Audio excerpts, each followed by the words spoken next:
প্রিয় বন্ধুরা, welcome to exam help Bangla YouTube channel. বন্ধুরা, আজকের ভিডিওতে আমরা আলোচনা করব ডব্লিউবিপিএসসির নতুন একটি ফর্ম ফিল আপ নিয়ে, যেখানে তোমাদের পোস্টের নাম রাখা হয়েছে ল্যাবরেটরি অ্যাসিস্ট্যান্ট পোস্ট। এবার এই পোস্টের জন্য তোমাদের কি কোয়ালিফিকেশান লাগবে এবং তার সঙ্গে সঙ্গে টোটাল তোমাদের কত ভ্যাকেন্সি রাখা হয়েছে, সিলেকশন তোমাদের কীভাবে হবে, এ টু জেড জানার জন্য তোমরা নোটিফিকেশান সংক্রান্ত ভিডিওটি দেখতে পারো, যে ভিডিওটির লিঙ্ক এই ভিডিওটির নিচে দেওয়া রয়েছে। এবার এখানে তোমাদের যে ডব্লিউবিপিএসসি বোর্ডের তরফ থেকে এই অ্যাসিস্ট্যান্ট পোস্টের জন্য অনলাইন আবেদনটা চালু হয়েছে 6 ফেব্রুয়ারি 2024 তারিখ থেকে। তোমরা অনলাইনে সবাই আবেদন করতে পারবে 27 ফেব্রুয়ারি 2024 তারিখ পর্যন্ত। তাই অবশ্যই এই রাজ্যের জব ভ্যাকেন্সির জন্য তোমরা যারা অনলাইন ফর্ম ফিল আপ করতে চাও, অবশ্যই তোমরা ভিডিওটি লাস্ট পর্যন্ত দেখো। তোমরা অনলাইন আবেদন করার জন্য সবার প্রথম তোমাদের এই অফিসিয়াল ওয়েবসাইটে আসতে হবে। এখানে আসার পর তোমরা নিচের দিকে আসবে, যেখানে তোমাদের 3টে অপশন দেওয়া রয়েছে: guidelines and instruction, advertisement wise registration এবং অ্যাপ্লাই নাও। তোমাদের সবার প্রথম কি করতে হবে, দ্বিতীয় অপশানে ক্লিক করতে হবে অ্যাডভার্টাইজমেন্ট ওয়াইজ রেজিস্ট্রেশন। এখানে ক্লিক করবে। এখানে ক্লিক করার সঙ্গে সঙ্গে তোমাদের সামনে নেক্সট পেজ ওপেন হবে, যেখানে তোমাদের প্রথম রয়েছে রেজিস্ট্রেশন ফর। এখানে তোমাদের সিলেকশন করতে হবে কোন অ্যাডভার্টাইজমেন্টের জন্য তোমরা অনলাইন আবেদনটা করতে চাইছো। এখানে কিন্তু বর্তমানে অ্যাডভার্টাইজমেন্ট নম্বর 1/2024, 2/2024 এবং 3/2024 কিন্তু অনলাইন আবেদন চলছে। আজকের ভিডিওতে আমরা দেখব এই 3/2024 জন্য, অর্থাৎ ল্যাবরেটরি অ্যাসিস্ট্যান্ট পোস্টের জন্য তোমরা কীভাবে অনলাইনে স্টেপ বাই স্টেপ আবেদন করবে। এখানে তোমাদের কিন্তু সবার প্রথম অ্যাডভার্টাইজমেন্ট সিলেকশন করতে হবে।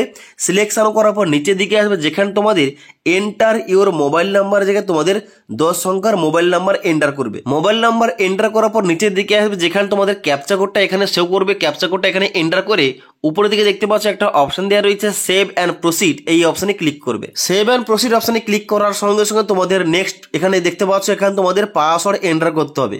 যেখানে অন স্ক্রিন দেখতে পাও তোমাদের কিন্তু একটা ডেমো পাসওয়ার্ড দেখাচ্ছি। এইভাবে তোমাদের পাসওয়ার্ড এন্টার করতে হবে দুটো করে, অর্থাৎ পাসওয়ার্ড এবং কনফার্ম পাসওয়ার্ড করে। তারপর তোমরা কি করবে, নিচের দিকে আসার পর ইমেল আইডি ও কনফার্ম ইমেল আইডি জায়গায় তোমাদের ইমেল আইডি এন্টার করবে। তারপর নিচের দিকে আসবে, যেখানে তোমাদের রয়েছে পার্সোনাল ডিটেলস। যেখানে তোমাদের প্রথম ঘরে নেম অফ দ্য অ্যাপ্লিকেন্টের জায়গায় ফার্স্ট নেমের জায়গায় তোমাদের শুধুমাত্র নামটা এন্টার করবে। মিডিল নেম থেকে থাকলে এন্টার করতে পারো।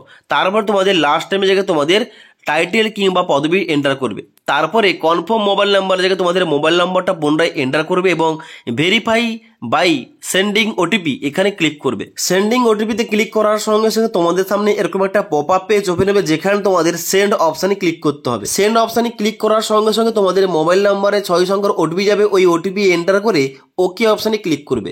ওকে অপশানে ক্লিক করার পর তোমরা নিচের দিকে আসবে, যেখানে তোমাদের ফাদার্স নেমের জায়গায় বাবার নাম এন্টার করবে, মাদার্স নেমের জায়গায় মায়ের নাম এন্টার করবে। তারপর তোমরা নিচের দিকে আসবে, যেখানে তোমাদের ডেট অফ বার্থ সিলেকশন করতে হবে। যেখানে দিন, মাস ও ইয়ার তোমরা সিলেকশন করে নেবে।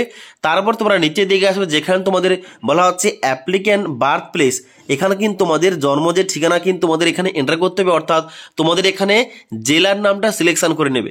তারপর তোমরা কি করবে, নিচের দিকে আসবে, যেখানে তোমাদের জেন্ডার সিলেকশন করতে হবে। তারপর তোমাদের নেক্সট রয়েছে রিলিজিয়ান, যেখানে তোমাদের ধর্মটা সিলেকশন করতে হবে। তারপর তোমাদের নেক্সট রয়েছে ন্যাশনালিটি, যেখানে তোমাদের ইন্ডিয়ান বাই বার্থ এখানে সিলেকশন করে নেবে।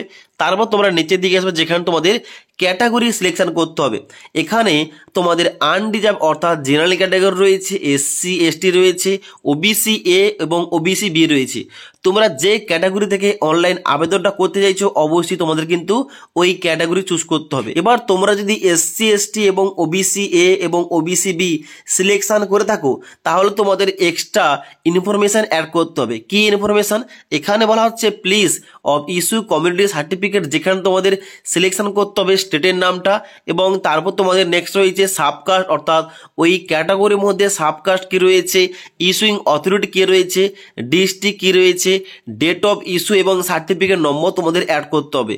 আর তোমরা যারা জেনারেল ক্যাটাগরি কিংবা আনরিজার্ভ ক্যাটাগরি, তোমাদের কিন্তু এই সমস্ত অপশনগুলো আসবে না। তোমরা কিন্তু ডাইরেক্ট কিন্তু এখানে কি করবে, নিচের দিকে আসার পর সেভ অ্যান্ড প্রসিড অপশনে ক্লিক করবে।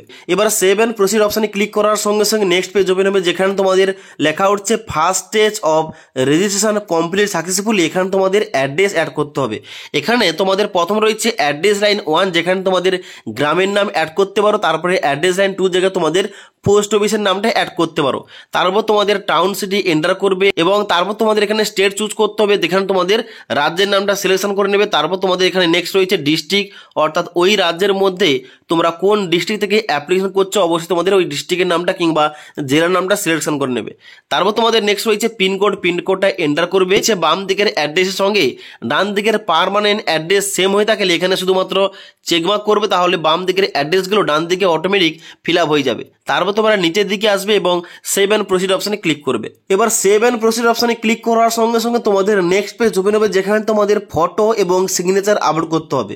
এখানে তোমরা নিচের দিকে আসার পর দেখতে পাচ্ছ তোমাদের ফটোর সাইজ এবং তোমাদের ফটোটা কত কেবির মধ্যে হতে হবে এখানে তোমাদের বিস্তারিত দেওয়া রয়েছে।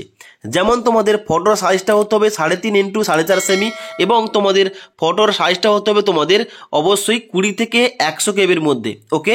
এবং এখানে তোমাদের সিগনেচারের সাইজ হতে হবে 10 থেকে 50 কেবির মধ্যে এবং তার সঙ্গে সঙ্গে তোমাদের এখানে বলা হচ্ছে অবশ্যই তোমাদের ব্ল্যাক পেন আর না হলে ব্লু পেনে তোমাদের সিগনেচারটা করতে হবে। এখানে তোমরা কি করবে, এখানে চুজ ফাইল অপশানে ক্লিক করবে। ক্লিক করার সঙ্গে সঙ্গে মেমোরি কার্ড অপশান ওপেন হবে, সেখান থেকে তোমরা ফটো সিগনেচার সিলেকশন করার সঙ্গে সঙ্গে এখানে ফটো সিগনেচার আপলোড হয়ে যাবে। ফটো সিগনেচার আপলোড করার পর তোমরা নিচের দিকে আসবে, যেখানে তোমাদের সেভ অ্যান্ড প্রসিড অপশানে ক্লিক করতে হবে। সেভ অ্যান্ড প্রসিড অপশানে ক্লিক করার সঙ্গে সঙ্গে তোমাদের এখানে প্রিভিউ সেকশন ওপেন হবে, যেখানে তোমরা সমস্ত কিছু ইনফরমেশন একবার ভালোভাবে মিলিয়ে নেবে। এখানে তোমরা নিচের দিকে আসবে, এখানে তোমাদের সমস্ত রকম অপশানগুলো শো করবে। এবার তোমরা যদি চাও এখানে এডিট করতে, তাহলে কিন্তু এডিট ইউর ডাটা এখানে ক্লিক করে তোমরা এডিট করতে পারো। আর যদি সমস্ত কিছু ঠিকঠাক থাকে তাহলে কিন্তু বাম দিকে আই অ্যাকসেপ্ট এখানে চেকমার্ক করবে এবং সেভ অ্যান্ড প্রসিড অপশানে ক্লিক করবে। সেভ অ্যান্ড প্রসিড অপশানে ক্লিক করার সঙ্গে সঙ্গে নেক্সট পেজ ওপেন হবে, যেখানে তোমরা নিচের দিকে আসবে। নিচের দিকে আসার পর দুটো অপশান দেখতে হবে, একটা হচ্ছে প্রিন্ট অপশান। এই প্রিন্ট অপশানে ক্লিক করে এই পেজের প্রিন্টটা তোমরা নিতে পারো এবং লগ ইন করার জন্য লগ ইন টু কন্টিনিউ অপশানে ক্লিক করতে পারো। লগ ইন টু কন্টিনিউ অপশানে ক্লিক করার সঙ্গে সঙ্গে তোমাদের সামনে এরকম একটা সাইন ইনের পেজ ওপেন হবে, যেখানে তোমাদের অ্যাপ্লিকেন্ট আইডি কিংবা এনরোলমেন্ট আইডি তোমার এন্টার করবে এবং পাসওয়ার্ড এন্টার করবে, যেটা তোমাদের মোবাইল নাম্বারে পাঠানো হয়েছে, এবং তারপরে ক্যাপচাটা এন্টার করে সাবমিট অপশানে ক্লিক করবে। সাবমিট অপশানে ক্লিক করার সঙ্গে সঙ্গে তোমাদের সামনে এরকম একটা পেজ ওপেন হবে, যেখানে তোমাদের নিচের দিকে আসতে হবে। নিচের দিকে আসার পর দেখতে পাচ্ছ কারেন্ট অ্যাপ্লিকেশন, এই অপশানে ক্লিক করবে। এখানে ক্লিক করার সঙ্গে সঙ্গে নেক্সট পেজ ওপেন হবে, যেখানে তোমরা নিচের দিকে আসবে। নিচের দিকে আসার পর এক্সামিনেশন নেম, যেখানে তোমাদের সিলেকশন করতে হবে ল্যাবরেটরি অ্যাসিস্ট্যান্ট। এখানে সিলেকশন করার পর এবারে দেখতে পাচ্ছ ডান দিকে রয়েছে প্রসিড অপশন, এই প্রসিড অপশানে ক্লিক করবে। প্রসিড অপশানে ক্লিক করার সঙ্গে সঙ্গে নেক্সট এখানে অ্যাপ্লিকেশন ফর্মটা খুলে যাবে, যেখানে তোমাদের স্টেপ বাই স্টেপ ফর্মটা ফিল আপ করতে হবে। এখানে তোমাদের প্রথম রয়েছে অ্যাডভার্টাইজমেন্ট ডিটেলস, যেখানে ক্লিক করবে। ক্লিক করার সঙ্গে সঙ্গে নেক্সট পেজ ওপেন হবে, যেখানে তোমরা নিচের দিকে আসবে। নিচের দিকে আসার পর এখানে তোমরা I have read all the instruction এখানে চেকমার্ক করবে এবং চেকমার্ক করার পর ডান দিকে সেভ অ্যান্ড কন্টিনিউ অপশানে ক্লিক করবে। সেভ অ্যান্ড কন্টিনিউ অপশানে ক্লিক করার পর এখানে নিচের দিকে আসবে। নিচের দিকে আসার পর তোমাদের ফটো সিগনেচার শো করবে। এখানে তোমরা নিচের দিকে আসবে। নিচের দিকে আসার পর তোমাদের এ টু জেড, যেমন ক্যাটাগরি, বাবার নাম, মায়ের নাম, date of birth, A to Z show করবে। তোমরা নিচের দিকে আসবে, যেখানে তোমাদের প্রথম অপশন রয়েছে ইডব্লিউএস ক্যাটাগরি, তোমরা কিন্তু এখানে তোমাদের ইয়েস নো করতে হবে। তোমরা যারা ইডব্লিউএস ক্যাটাগরি অবশ্যই ইয়েস করবে, না হলে নো অপশানে ক্লিক করবে। তারপর তোমাদের নেক্সট অপশন রয়েছে do you have ability to read write and speak in Bengali, অর্থাৎ বাংলা ভাষায় তোমরা পড়তে, লিখতে এবং কথা বলতে জানলে অবশ্যই তোমরা সবাই এখানে ইয়েস অপশানে ক্লিক করবে। এবং তারপরে ঘরটা এখানে দেখতে পাচ্ছ বলা হচ্ছে do you have ability to read write and speak in Nepali, এখানে তোমরা সবাই নো অপশানে ক্লিক করবে। তারপর তোমরা নিচের দিকে আসবে, যেখানে বলা হচ্ছে স্টেট ইউর মাদার টাং, অর্থাৎ তোমাদের মাতৃভাষাটা কি। এখানে তোমরা অবশ্যই তোমরা যারা ওয়েস্ট বেঙ্গল থেকে আবেদন করছো অবশ্যই তোমাদের কিন্তু মাতৃভাষা বেঙ্গলি, অবশ্যই কিন্তু আমরা বেঙ্গলি সিলেক্ট করলাম। তারপর তোমাদের নেক্সট রয়েছে পিডাব্লিউডি ক্যাটাগরি, এখানে তোমরা যারা প্রতিবন্ধী এস করবে, না হলে এখানে নো অপশানে ক্লিক করবে। তারপর তোমাদের রয়েছে এখানে have you at any time be employed, তোমরা কি এর আগে কোন রকম চাকরি বাকরি করেছো, যদি করে থাকো ইয়েস করবে, না হলে সবাই এখানে নো অপশানে ক্লিক করবে। তারপরে বলা হচ্ছে whether you are meritorious sports person, তোমরা যদি স্পোর্টস পারসন হয়ে থাকো এখানে ইয়েস করবে, না হলে এখানে নো অপশানে ক্লিক করবে। তারপরে তোমরা এখানে দেখতে পাচ্ছ বলা হচ্ছে তোমরা যদি এক্স সার্ভিসম্যান হয়ে থাকো ইয়েস করবে, না হলে এখানে নো অপশানে ক্লিক করবে। তারপরে বলা হচ্ছে এসেনশিয়াল কোয়ালিফিকেশান, এখানে কিন্তু অবশ্যই তোমাদের এসেনশিয়াল কোয়ালিফিকেশান দুটো রয়েছে, হয় তোমাদের উচ্চ মাধ্যমিক পাস করতে হবে উইথ সায়েন্স সাবজেক্ট এবং তার সঙ্গে সঙ্গে 1 বছরের এক্সপিরিয়েন্স থাকতে হবে, আর যদি না থাকে তাহলে কিন্তু অবশ্যই সায়েন্স থেকে তোমাদের ডিগ্রি করতে হবে। যে কোনো একটা কোয়ালিফিকেশন থাকলে তোমরা কিন্তু এখানে অনলাইন আবেদনটা করতে পারবে। ওকে, এখানে কোয়ালিফিকেশন অ্যাড করার পর নিচের দিকে আসবে, যেখানে বলা হচ্ছে ডু উই ক্লেম রিল্যাক্সেশন, অর্থাৎ তোমরা বয়সের ছাড় চাইলে ইয়েস করবে, না হলে নো অপশানে ক্লিক করবে। তারপরে বলা হচ্ছে টাইপ অফ ফটো আইডি, যেখানে তোমাদের যে কোনো একটা আইডি সিলেকশন করতে হবে, যেটা পরীক্ষার হলে নিয়ে যেতে হবে অরিজিনালটা, যেখানে পাসপোর্ট, প্যান কার্ড রয়েছে, মাধ্যমিকের সার্টিফিকেট রয়েছে, এপিক অর্থাৎ ভোটার আইডি কার্ড রয়েছে, ড্রাইভিং লাইসেন্স রয়েছে। তোমরা যে কোনো একটা ডকুমেন্ট তোমরা সিলেক্ট করে নেবে এবং তারপরে ঘটায় তোমাদের কিন্তু ওই ডকুমেন্টের নাম্বারটা বসিয়ে দিতে হবে এবং তারপরে তোমাদের ইস্যুইং অথরিটির জায়গায় তোমাদের ওই আইডির ইস্যুইং অথরিটি কে রয়েছে এখানে তোমাদের লিখতে হবে। তারপরে আই সার্টিফাইড দ্বারা এখানে চেকমার্ক করবে এবং চেকমার্ক করার পর ডান দিকে রয়েছে সেভ এন্ড প্রসিড, এই সেভ এন্ড প্রসিড অপশনে ক্লিক করবে। সেভ এন্ড প্রসিড অপশনে ক্লিক করার সঙ্গে সঙ্গে তোমাদের এখানে অ্যাড্রেস সেকশনটা ওপেন হবে, যেখানে তোমরা এখানে নিচের দিকে আসবে, এখানে তোমাদের অ্যাড্রেস শো করবে, এখানে তোমরা চেকমার্ক করবে। চেকমার্ক করার পর ডান দিকে সেভ এন্ড কন্টিনিউ অপশনে ক্লিক করবে। সেভ এন্ড কন্টিনিউ অপশনে ক্লিক করার সঙ্গে সঙ্গে তোমাদের এডুকেশন কোয়ালিফিকেশন অ্যাড করতে হবে। সবার প্রথমে তোমাদের মাধ্যমিক, তারপরে উচ্চ মাধ্যমিক এবং তারপরে যে এসেনশিয়াল কোয়ালিফিকেশন রয়েছে, অর্থাৎ আমি যেহেতু এখানে গ্রাজুয়েশন উইথ সায়েন্স সাবজেক্ট, এখানে তোমাদের কিন্তু এই কোয়ালিফিকেশনটা অ্যাড করতে হবে।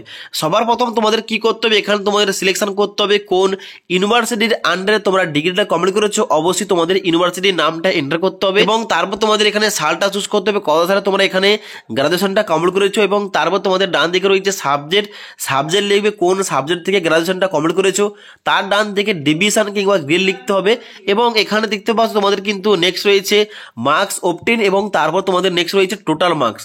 এই দুটো বসানোর পর ডান দিকে অটোমেটিক কত পার্সেন্টেজ নাম্বার পেয়েছো এখানে কিন্তু ক্যালকুলেশন হয়ে যাবে। এখানে মাধ্যমিক, উচ্চ মাধ্যমিক এবং তারপরে তোমাদের ওই এসেনশিয়াল কোয়ালিফিকেশন অ্যাড করার এবং তারপর তোমরা নিচের দিকে আসবে, যেখানে সেভ এন্ড প্রসিড অপশনে ক্লিক করবে। সেভ এন্ড প্রসিড অপশনে ক্লিক করার সঙ্গে সঙ্গে তোমাদের নেক্সট পেজ ওপেন হবে, যেখানে আছে as per your given information you are not employed. এখানে কিন্তু অবশ্যই তোমরা কন্টিনিউ অপশনে ক্লিক করবে। কন্টিনিউ অপশনে ক্লিক করার সঙ্গে সঙ্গে তোমাদের এখানে প্রিভিউ পেজটা ওপেন হবে, যেখানে তোমরা নিচের দিকে আসবে। নিচের দিকে আসার পর আই কনফার্ম দ্য অ্যাবভ, এখানে তোমরা চেকমার্ক করবে এবং এখানে আই এগ্রি অ্যান্ড প্রসিড অপশনে ক্লিক করবে। এখানে প্রসিড অপশনে ক্লিক করার পর কনফার্ম অ্যান্ড সাবমিট অপশনে ক্লিক করবে। সাবমিট অপশনে ক্লিক করার সঙ্গে সঙ্গে এখানে তোমাদের ওকে অপশনে ক্লিক করতে হবে। ওকে অপশনে ক্লিক করার পর এখানে কিন্তু আবার তোমাদের নিচের দিকে আসবে। নিচের দিকে আসার পর দেখতে পাচ্ছ এখানে তোমাদের ডিক্লারেশন রয়েছে। এখানে তোমাদের সবার প্রথম বলে দিই, এখানে যে প্রথম অপশন রয়েছে I have inform the head of my office, এই ঘরটায় কারা চেকমার্ক করবে, যারা অলরেডি কোনো জব করছে তাদের জন্য এই অপশনটা। তোমরা যারা ফ্রেশার তোমরা কিন্তু এই ঘরটায় চেকমার্ক করবে না। ক্লিয়ার? তারপর তোমাদের সবাইকে নিচের দিকে আসতে হবে, এখানে I have verified all the field, এখানে তোমরা সবাই চেকমার্ক করবে। তারপর তোমাদের এখানে নিচের দিকে আসার পর I agree that all the information, এখানে তোমরা চেকমার্ক করবে এবং আই এগ্রি টু প্রসিড অপশনে ক্লিক করবে এবং তারপরে ফাইনাল সাবমিশন অপশনে ক্লিক করবে। ফাইনাল সাবমিশন অপশনে ক্লিক করার সঙ্গে সঙ্গে তোমাদের অ্যাপ্লিকেশন ফর্মটা সাবমিট হয়ে যাবে এবং তারপর তোমাদের পেমেন্টটা করতে হবে। পেমেন্টটা করার পর তোমাদের অ্যাপ্লিকেশন ফর্মের প্রিন্ট আউট নিতে হবে, তোমাদের ওটা পরবর্তীকালে কাজে লাগবে। আশা করি তোমাদের বলতে পারলাম WBPSC বোর্ডের তরফ থেকে এখানে তোমাদের যে ল্যাবরেটরি অ্যাসিস্ট্যান্ট পোস্টের জন্য অনলাইন আবেদনটা নেওয়া হচ্ছে, এখানে তোমরা স্টেপ বাই স্টেপ কিভাবে অনলাইন আবেদন করতে পারবে। যদি তোমাদের অনলাইন আবেদন প্রক্রিয়া নিয়ে কোন রকম সমস্যা হয় অবশ্যই কিন্তু আমাকে কমেন্ট করে জানাতে পারো।